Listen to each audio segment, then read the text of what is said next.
Hi guys, this is the ASMR Nerd, and today we are at long last continuing our soft-spoken reading of Martin the Warrior.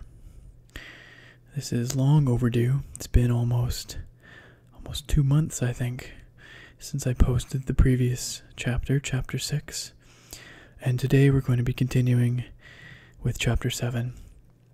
A quick synopsis of what's gone on so far, just to get you back into it. Martin the Warrior is a young mouse who was taken from his home at a young age by a pirate by the name of Badrang. He's a pirate stoat. And Badrang took Martin and many other slaves to the site of what would become his fortress, Marshank, on the coast. He had the slaves build it. And near the beginning of the story, Martin speaks out against the treatment of the slaves and is subsequently thrown into a prison pit for his insubordination. Meanwhile, Badrang has problems of his own, as one of his old partners in crime, Clogg, another pirate, has reappeared after many years and is trying to get some of Badrang's slaves for himself. So there's kind of an ongoing conflict there. And in the slave pit, the prison pit where Martin was thrown, he came across Brome, who is a very young mouse from a place called Noonvale. And it just so happens that Brome was much more recently captured by Badrang's forces, and his older sister Rose and her mole friend Grum are searching for him.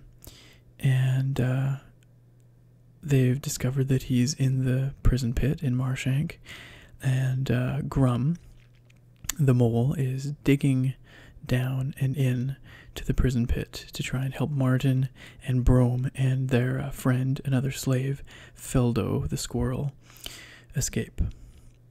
So I think that brings us more or less up to speed on the major plot points that have occurred so far.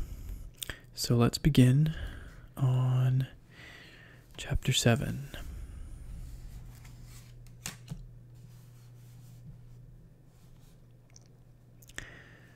A sliver of moon appeared, like a slice of lemon rind, suspended in the soft, star-strewn darkness.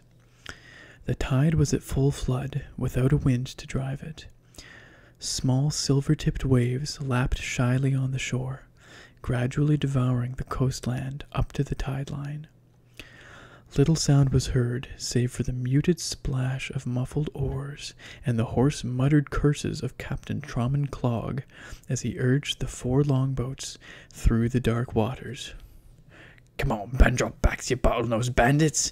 You might have broken your mother's heart, but you won't break mine! Pull, me bullies, pull!"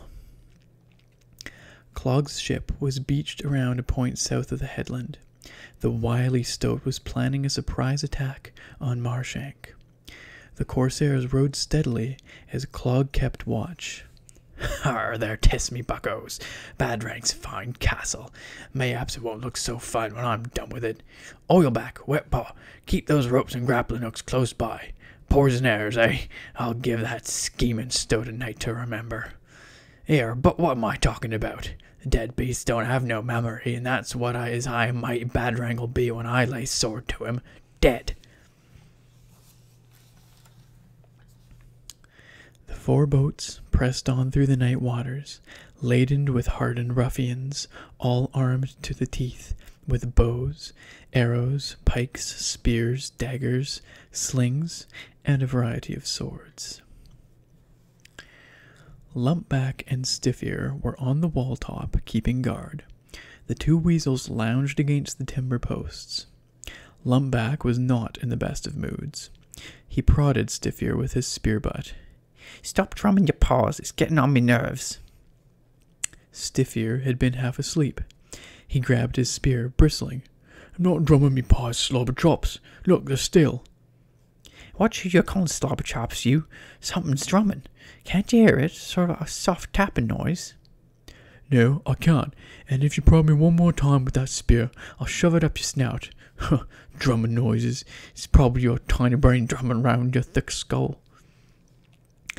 They jabbed their spears at each other and snarled a bit before going back to watching the sea.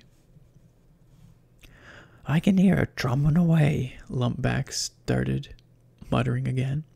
Only soft-like, but I know I can hear it.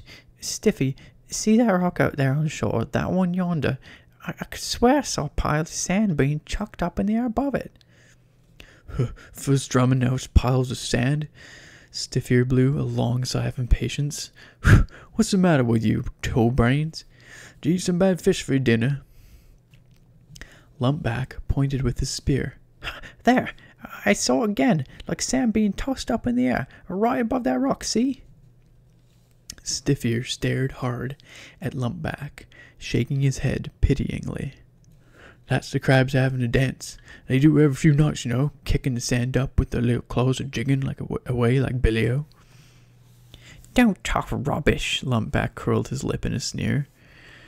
Stiffier lost his temper then. You're the ones talking rubbish, you fool. Next thing I suppose you'll be seeing the shore swarming with corsairs. Arrgh. He fell forward, a long barbed arrow protruding from his neck. Lumpback screamed as the dark shapes hurried towards the fortress walls. Attack! Attack! Rose had seen the corsairs first. She was about to empty more rubble away when the soft thud of paws on sand reached her ears. Turning towards the sea, the mousemaid could see the 4 boats on the tide line and a mob of dark shapes scurrying across the shore towards Marshank. She jumped down into the shaft Grum had dug and held her breath. Fortunately, no beast saw her. They dashed past swiftly, intent on reaching the fortress. Anxiously, she crouched at the tunnel entrance, murmuring under her breath, Grum, where are you? Oh, hurry, Grum, please. Brome had fallen asleep. He lay between Martin and Feldo as they slapped their feet wearily against the prison pit wall. Exhaustion was overcoming them both, and they grunted with exertion as they tried to continue. I can't keep this up any more, Feldo. How about you? Martin gasped. The squirrel nodded droopingly. Me too, mate. The young'un could be right. Maybe his mole friend is tunneled in the wrong direction. Suddenly, Martin's frustration boiled over.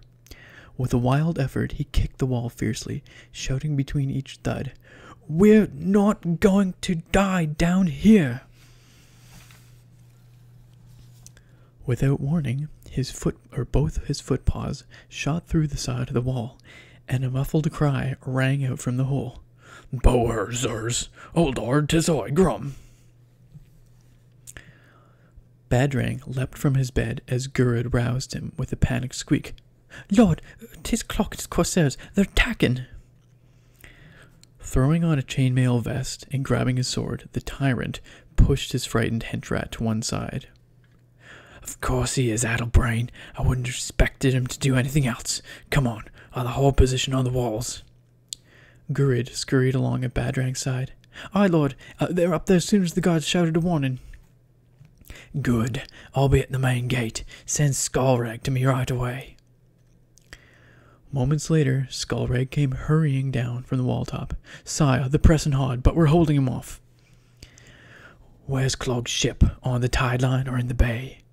Badrang yelled to the fox above the clash of battle sound. There's no sign of it, sire. They came in longboats. Badrang pondered a short moment, then rapped out orders. He'll have come in from the south. He sailed off that way. The ship is probably beached or anchored round the other side of the headland. Right, listen hard now, Skullrag. Take 10 good archers, get oil, tinder, and flints. Find Clogg's vessel and burn it to ashes with fire arrows. Leave over the back wall while the thick of the fighting's at the front. Go, and don't fail me. As Skullrag hurried to do his master's bidding, The tyrant dashed up the ladder to the wall top and joined the melee. Arrows whistled through the night from both sides. Clogg was trying to keep up heavy volleys of shafts and slingstones to make the defenders keep their heads down. Badrang seemed to be everywhere at once, hacking at grapnel ropes, hurling boulders and roaring orders. "Don't let them grapplers get hold. Slash the ropes. Push that siege ladder over. Hisk, get to the north corner. Use the big spears and long pikes to stab downward. You there, take 4 more and get down to the courtyard. Reinforce the gates with anything, rocks, timber, sand, anything you can lay paws on." Captain Traman Clogg howled aloud to his archers and sling throwers as he awaited the upside-down longboat that was being trundled over the beach towards him. "Give 'em blood and broken bones, you black-livered flotsam! Rouch, keep those arrows a-flying and make everyone count! Ha ha, Battering, I'll soon be wearing your guts for garters! Bring that longboat to me, arties! We'll knock on the tyrant's door! Ha ha!" The longboat's keel was plated with a heavy sheath of copper and culminated in a lump at its prow. Upside down, it made a battering ram. 20 or more vermin stood underneath the boat, using it as an umbrella against the missiles from the wall top. Traman Clogg joined them, heading the operation, roaring orders gleefully. "Straight ahead she goes, buckos! Pound that old door to splinters, mates! Charge!" Paws grasped the undersides of the craft tightly as they raced madly across the shore. Arrows, spears, and rocks bounced vainly off the plated keel, unable to stop the Corsair's battering ram striking Marshank's gates with tremendous force. Whomp! Most of the ram crew fell flat under the impact as thick copper plate met door timber with a splintering crash. Paws a-tingle from the reverberation, they hoisted the boat aloft under Clogg's triumphant commands. "Ho, cullies! Back her off and let's do it again! Gruzzle, Deadjaw, Floater, get up front here with me. 1/2 whacks like that and we can use it under gates for toothpicks at our victory feast. Nothing can stop wave beats such as us, mates. Charge!" Gurrid slashed at a climbing rope with his cutlass. Feeling the wall-top shudder slightly as the ram struck once more, he looked anxiously towards Badrang. The tyrant had a stack of light javelins at his side, and he was throwing them with deadly accuracy, snarling with satisfaction each time he was rewarded with the screams of another sea-rat, impaled by his good aim. Pausing momentarily, he grabbed a passing ferret. "Tailwalk, get down below and see that the gates are well shored up with rock and rubble. Clogg can batter outdoors until his whiskers turn grey. If there's enough packing behind him, he'll never get through." The battle raged on into the night, its infernal din of roaring clangor overriding the hiss and swell of the restless sea. Brome was the last to enter the escape tunnel. Grum hauled the young mouse in alongside him. "Good to see you, maister. You've been looking fit and rebumbly, be." Martin and Feldo pounded the mole's furry back joyfully. "Well done, friend. Brome was right. You are champion digger." Grum wrinkled his nose modestly. No more my job, sirs. You uns get along now. I'll bide here a while and patch up yon hole so's no beast be a-knowing how we escaped. 'Twill give they Badrang vermin something to puzzle over. A empty pit with no marks of breakout. The 3 friends crawled on all 4s through the darkness, Feldo's tail touching the tunnel top and brushing down a light drift of sand. Closing their eyes, they pushed forward in the eerie underground silence, their bodies quivering with the anticipation of freedom. It was the battle noise and a soft breeze tickling his whiskers that told Feldo they had made it. He sneezed and rubbed fine sand from his eyes as Rose helped him out. "Up you come, Tree Jumper. Is Grum with you?" The squirrel rolled to one side as Martin pulled himself from the tunnel. Together they hauled young Brome out as Martin answered. "He'll be along shortly when he's blocked off the hole. Wha! I've swallowed so much sand I'll be spitting it out all season." "Here, wash it out with some cold mint tea." Martin rubbed dust from his eyes and stared at the mousemaid as he accepted the canteen of liquid. He was thunderstruck. You must be Martin. He stared silently into the most gentle hazel eyes that ever reflected starlight, lost for words as a quiet smile spread over the mousemaid's serene features. Drink up, Martin. Your friends and my brother are waiting their turn. He took a quick mouthful, suddenly finding his voice as he did. You Rusty Rose? I beg your pardon? Her laughter was like a summer breeze among bluebells. Martin took another gulp and cleared his throat. Sorry, you must be Rose. Feldo grinned as he grabbed the canteen from his friend's faltering paws. Aye, she is. Remember me? I'm Feldo, and this other creature is Brome. Your name's Martin, and the beast whose head you're standing on is our rescuer Grum. Martin hastily shifted his footpaw, mumbling an apology as the mole levered himself from the tunnel. Thank ye, Meister. Hurry be gurtin' noisy out here with ye vermin killing each other over yonder. Suddenly Martin became aware of the battle noise around Marshank. It shook him out of his daze, and he began thinking clearly. Oh, right. Well, I think our best bet is to put as much distance between ourselves and that lot right away. Feldo bristled slightly. I can't leave until my father's free. I'm staying. Martin gripped his friend's paw. We won't be a bit of help to any beast if we get killed or captured in the midst of battle. Listen, Feldo, I'm with you. One day we'll free all the slaves from Badrang's clutches, but right now we're only 5, too few to stand against the tyrant's horde. I say we should go to Noonvale. Broman, Rose's father, is a chieftain, and surely he will tell his tribe to help us. Then, when we're strong in numbers, we can return and defeat Badrang and all his vermin. Wipe them from the face of the land and free our friends. What do you say? Brome shook his head. My father, Ernvo, is a creature who goes his own way. He'll never leave Noonvale. As for our tribe, well, they generally do what he tells them to. Rose spoke up. Aye, brother, our father is as stubborn as you. That's why the two of you always quarrel. But maybe I can persuade Mother. She'll ask him to help you. I know she would. Martin held the squirrel's paw tighter. What do you say, Feldo? Shall we give it a try? There was a moment's silence.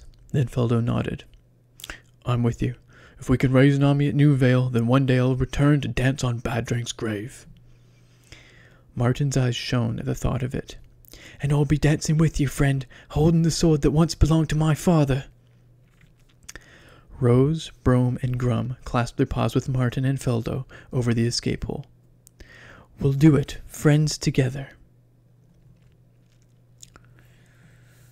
And that is chapter 7 of Martin the Warrior, A Tale of Redwall by Brian Jakes. I hope you enjoyed this reading, and I hope it got you back into the swing of things. If you've sort of forgotten what happened beforehand and my synopsis wasn't enough, I've got a playlist of all the chapters we've read thus far, so you can go back and check them out again if you like. I'm going to really make an effort to make this a regular thing again, hopefully once a week as it was before. We'll see, but I'm going to really make an effort to do that. I always like to end off just encouraging people to pick the book up, to buy it if they like it, or to check out the audiobook production, which is excellent, and it's got a really full cast of some great voice actors, so well worth checking out.